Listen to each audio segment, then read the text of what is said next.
நம்ம நம்ம தமிழ்நாடு முக்கியத்துவம் கொடுத்து பார்க்கறதுனால இந்த ஜிஎஸ்டினால தமிழ்நாட்டுக்கு லாபமா நஷ்டமாங்கிறதையும் நம்ம பார்த்தாகணும்.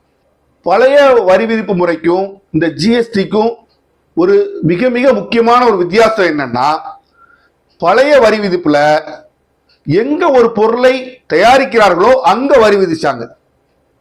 இப்போ இந்த ஜிஎஸ்டிங்கிறது யார் நுகர்வோர் இருக்கிறாங்களோ அவங்ககிட்ட வரி விதிக்கிறாங்க. அப்போ இதனால என்ன பாதிப்பு தமிழ்நாட்டுக்கு வருதுன்னு நீங்க கேட்கலாம். தமிழ்நாடுங்கிறது ஒரு இண்டஸ்ட்ரியலைஸ் ப்ரொடியூசிங் ஸ்டேட், சரிங்களா? நம்ம இந்தியாவிலேயே அதிக தொழிற்சாலைகள் உள்ள மாநிலம்னா அது தமிழ்நாடு தான். அப்போ தமிழ்நாடு ஒரு ப்ரொடியூசிங் ஸ்டேட், நம்ம கன்சியூமிங் ஸ்டேட்டுகளோட ப்ரொடியூசிங் ஸ்டேட்.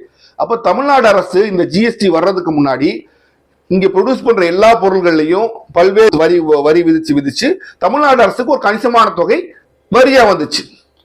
ஜிஎஸ்டி வந்ததுக்கு அப்புறம் எப்படி மாறுதுன்னா, எங்க ப்ரொடியூஸ் பண்றாங்களோ அங்க வரி விதிக்கிறது இல்ல, வரியை யார் நுகர்றாங்களோ அங்க வரி விதிக்கிறதுனால இப்ப உதாரணத்துக்கு ஒரு சோப்புன்னு தமிழ்நாட்டில் தயாரிச்சாங்கன்னு வச்சுக்கோங்க, இது இந்தியா முழுசுக்கும் போச்சுனாலும் தமிழ்நாட்டுல வரி விதிச்சிருவாங்க.